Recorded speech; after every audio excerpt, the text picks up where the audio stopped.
Professor Oak was at his lab the night before the meeting with Red and Blue, finishing up preparations and uploading all his data onto his latest device, the Pokédex. His lifelong work, all inserted into a handheld device.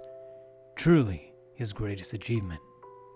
But at the same time, Team Rocket was plotting a sneak attack to go into the night and infiltrate Oak's lab to steal the latest innovation this region had to offer.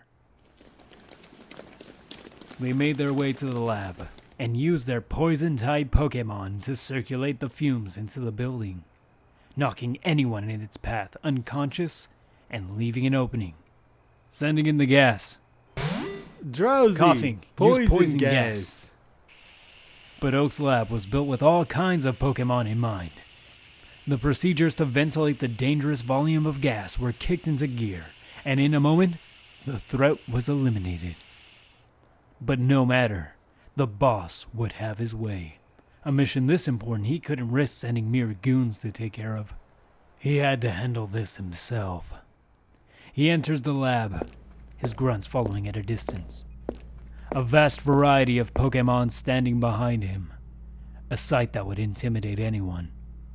But Oak remained composed. What are you doing here? My lab is closed. You'll need to come back in the morning. Don't play dumb. You know why we're here. Oak remained quiet. What was going on in his head? A mystery. We've had an inside source tell us you invented a device that would be very beneficial to our cause. Is that true? What I've created is a device to bring a better understanding of Pokemon. A means to bring peace and unity.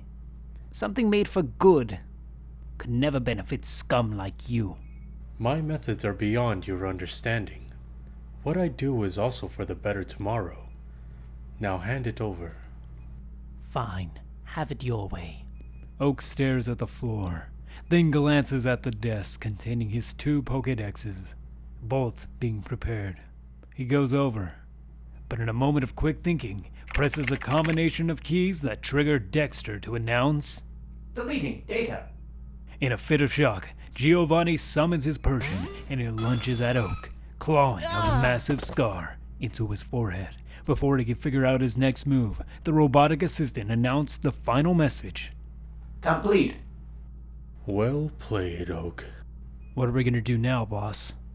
Bring him back to the lab. This may not be a waste of time after all. Yes, sir, Geodude. Returning back to the base, Oak's body was prepared.